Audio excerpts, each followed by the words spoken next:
Redatelj dokumentarnih filmova Petar Pecutić, Australac je hrvatskih korijena, koji je početkom 2020. godine krenuo na putovanje sjevernom Australijom kako bi snimio film o potomcima Hrvata koji su na tamošnjim plantažama šećerne trske radili sredinom prošloga stoljeća. No zbog slučajnog susreta s čovjekom koji ima aboriđinske i hrvatske korijene, odlučio je napraviti film posve drukčije tematike o prožimanju australske starosjedilačke kulture s kulturom koju su donijeli hrvatski doseljenici.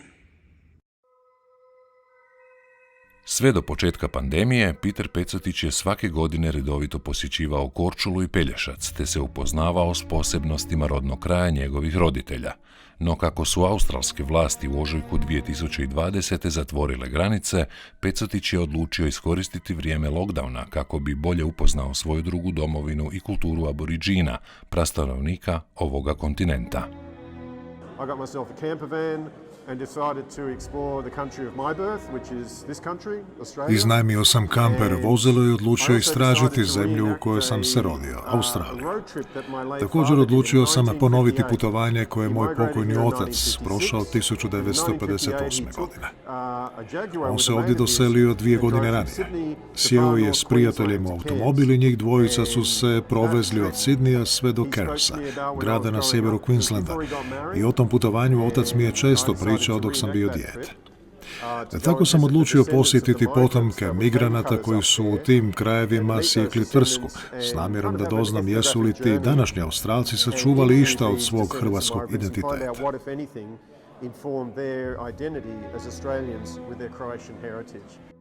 No, pred sam odlazak na put, Peter je spletom okolnosti imao priliku upoznati Josepha Williamsa, aboriđinskog likovnog umjetnika koji ima i hrvatske korijene.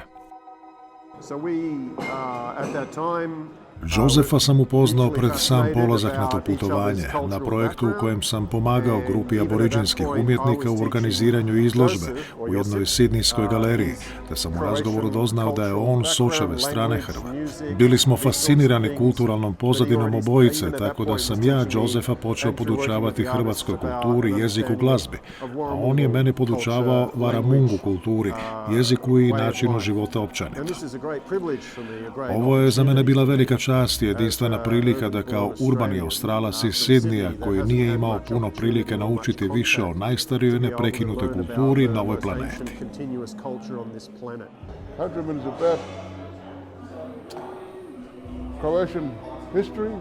Countryman je film koji govori o Hrvatima koji su se doselili u Australiju. A govori i o meni, jer je moj otac Hrvat, te o mom prijateljstvu s Peterom. Upoznao sam ga u Tennant Creeku, mome rodnom mjestu. On je došao ovdje kako bi nas pripremio za bijenale koje se održavalo u Sidneyu 2020. Došao je raditi s nama, pripremiti neke pojedinosti vezane za tu izložbu. Od nekih ljudi sam doznao da je Peter također Hrvat i to me jako obradovalo, pa sam s nestrpljenjem čekao da ga upoznam, da od njega doznam više o mojim hrvatskim korijenima. Croatian side of the heritage for me. Kako se prijateljstvo razvijalo, Peter i Joseph su uočavali sve više sličnosti između hrvatske i aboriđinske kulture, među kojima se posebno izdvaja vezanost za zemlju. I aboriđini, poput Hrvata s dalmatinskih otoka, smatraju kako ljudi pripadaju zemlji, a ne ona ljudima.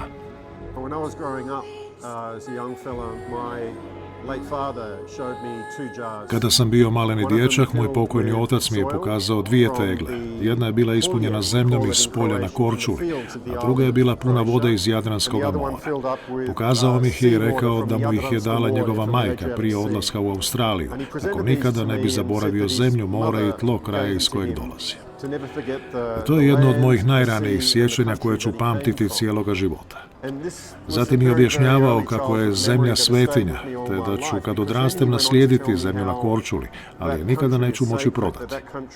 Kada sam ga upitao zašto tata, rekao mi je: sine, zemlja nije tvoja da je možeš prodati. To je zemlja naših predaka i na tebi je da se brineš o njoj, da je održavaš i predaš generacijama koje će doći poslije tebe. Their ancestral lands, and they'll be for you to take care of, for you to look after and to maintain for the next generation. Od samih začetaka snimanje Countrymana podržavala je i veleposlanica Republike Hrvatske u Australiji, gospođa Beti Pavelić, koja je Josefa ugostila u prostorijama veleposlanstva u Kamberi, te Petera potaknula da stupi u kontakt s Uredom za Hrvate izvan Republike Hrvatske, koji je, prepoznavši potencijal ove nesvakidašnje priče, projektu pružio financijsku potporu. Bilo mi je važno da film prikažemo publici tijekom ove godine u kojoj obilježavamo 30 godina diplomatskih odnosa između Republike Hrvatske i Australskog Commonwealtha. Vrlo je značajno i simbolično imati ovakav film o prijateljstvu i razumijevanju i poštovanju između Hrvatske i Australije. Važno je spomenuti kako su na nedavnoj projekciji u Alice Springsu i Tennant Creeku nazočili predstavnici hrvatske vlade. Sama činjenica da su došli ovdje vrlo je značajna. Pričom o Countrymanu spajamo obitelji, povezujemo zajednice, povezujemo države i sve njih zajedno povezujemo sa zemljom.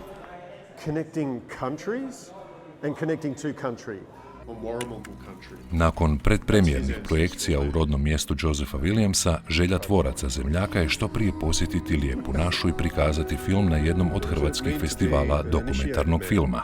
Tijekom boravka u Hrvatskoj ostvarit će se i Josephova velika životna želja, uronit će svoje ruke u zemlju svojih hrvatskih predaka i tako zaokružiti priču koja će zasigurno osvojiti srca hrvatske publike.